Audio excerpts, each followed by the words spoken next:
Well, President Obama is in trouble. How much trouble? Well, Black America, which voted for him with numbers in the mid to high 90s, is singularly feeling the effects of his out-of-control spending and attacks on job creators, so much so that when Maxine Waters, member of the Congressional Black Caucus, asked a rally recently whether or not she and other black officials had permission of the crowd to go after him, well, the answer was not just yes, but a thundering hell yes. If Barack Obama has lost the CBC, then I have deep, grave concerns that he may also have lost my friends Steve Green and Scott Ott. Let's bring them in to assess the damage. Gentlemen, all of that was simply overture. The real story is this. Barack Obama recently spoke to the CBC, and he apparently decided to uncork the new, tougher, meaner, feistier, angrier, more combative, less weak, non-pushover, macho male leading man action hero that the left, notably Michael Moore and Morgan Freeman, has been begging for. So let's take a look at Obama 2.0. I don't have time to feel sorry for myself. I don't have time to complain. I'm going to press on. I expect all of you to march with me and press on. Take off your bedroom slippers. Put on your marching shoes. Shake it off. Stop complaining. Stop grumbling. Stop crying. We are going to press on. We've got work to do. CBC, God bless you.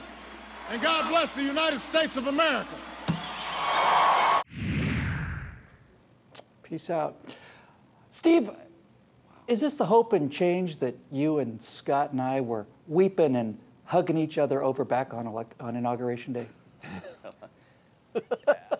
I know you're having fun with this one, and I want to too, I really do, but it's just watching that clip for, I don't know, the 30th time in the last few days, I just get angry about it. It's not the change anybody was hoping for, but you know what? It's the change in his character that had to come. Rasmussen has a new poll out. It shows that 44% of Americans describe themselves as fiscally conservative, and 11% say fiscally liberal. That's a 4-to-1 difference. Now, this president, he exists to pay off his friends. You just saw him doing it there. He's run up $4 trillion in new debt since he was sworn in. That means that 4-to-1 people hate what he's doing, so he's got to fire up the base. Whoever the GOP nominee is, Obama has got to tear him down in ways that would make the Bush machine blush. And you remember what a job they did on Kerry in 2004. And you know what? You ain't seen nothing yet out of this guy. Just wait till next summer. I think you're right on it there, Steve. Hey, Scotty, I've been saying for 2 years now that this president was elected solely on the basis of personal likability on the part of an electorate that admittedly didn't know much about him. Now his top liberal advisors are telling him he must destroy this sole remaining asset by getting tough. How do you like that? Tough Obama? Well, ironically, he's not getting tough with the people they want him to get tough with. He's beating up on his own base. I mean, he got up there and not just lectured them. We're all used to the lecture, okay? Yeah. But he got up there and literally verbally abused them, and many of them applauded. It was almost this sad, enabling behavior. I mean, you know, he's conjuring the memory of Dr. Martin Luther King Jr., who would be delighted that we finally had an African-American president, and our black president is standing up and beating down the CBC and basically saying, sit down, shut up, and do what I tell you. Well, guys, normally I would save this for the close, but I just simply love it too much. When I saw that speech at the CBC, I immediately flashed back to one of my favorite movies of all time, the most perfect parody film ever. It's called Black Dynamite, and it's a send-up of the blaxploitation films of the 70s, watching Obama drop his G's and start saying "ya all" and slamming the podium. I remember this scene where brilliant British actor Chiwetel Ejiofor plays a highly educated undercover cop trying to act street. One of us here is not who he appears to be. Come on, you jive turkeys. What kind of rundown is this? Look, man, I gotta get back to the streets where I come from, sucker. Hold it!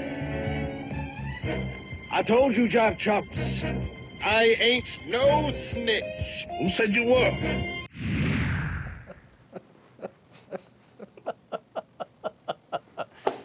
Jive chumps. I done told you, jive chumps. I ain't no snitch. Man, he does fit right in, doesn't he? Steve, I found Obama speaking down to any black Americans, and black congressmen in particular, unbelievably condescending and disrespectful. I don't know if anyone else would have tolerated. Do you buy this? Does anyone buy this? Y'all dropping your G's, getting out there and getting on your slippers and... Yeah, you know, I gave up a long time ago trying to speak for anybody but myself and maybe my dog. But you know what? If I was an older black person, someone with memories of Jim Crow and endless poverty and lynchings, I know I'd want to believe it. I know that in my heart I'd want to hope that putting this man in office meant that those days really were over and over for good. But you know what? I'd have to look around me and I'd see black unemployment. It's almost 17%. The black middle class has been virtually wiped out in the last few years. And this president, his big concern is for green jobs and Wall Street bailouts and all the rest that will never help America's worst off. And yeah, I don't think I'd buy it anymore. Yeah. Well, my friend Steve Green hosts the Weekend Blogs and Hair of the Dog segments here at PJTV, and you can always find them at vodkapundit.com. Scotty, I'm trying to think to where Barack Obama learned to speak in the tone in which he spoke to the CBC. He grew up in Indonesia, Hawaii, Los Angeles, and Chicago. Unlike someone, say, Herman Cain, he never had any connection to Southern black churches that generated that kind of cadence. The only place he might have heard this kind of rhythm was from the 20 years he spent with Reverend Wright. Wonder what else he heard in that church. Well, you forgot to mention Harvard. I mean, he could have heard that they all at talk Harvard. that way at Harvard. We know Yeah, that's right. That's on the streets of Harvard, that could have come up. Yeah, this is an affectation that is intentionally used to ingratiate himself with a particular affinity group who he has already sold down the river. So he is using, he's not only abusing them, but he is using them to advance his agenda from which they will not benefit. In fact, the downward slide of their neighborhoods, especially in urban areas, will continue under his policies. Mm-hmm. Well, my friend Scott Ott's new series called Freedom Charter is a wonderful and wonderfully produced look behind the scenes at the founding of the Constitution. You can look for it right here, I think probably next week here at PJTV. Now, I don't know if Barack Obama can manage to get reelected. I do know that he's in a trap of his own construction. He ran without any accomplishments, and now all of his accomplishments have been negative. He had no business experience, and that shows. He had no foreign policy experience, and that shows. He's certainly not a negotiator, and that absolutely shows. All he did really prior to becoming president was hand out forms to people, and that's the one thing he's actually been pretty good at. People are filling out unemployment forms, welfare forms, regulatory forms, and tax forms in record number these days. So well done, Mr. President. The big speeches have failed him. Now all he has left is negativity and attacks. And the perceived lack of negativity and combativeness was why he was elected in the first place.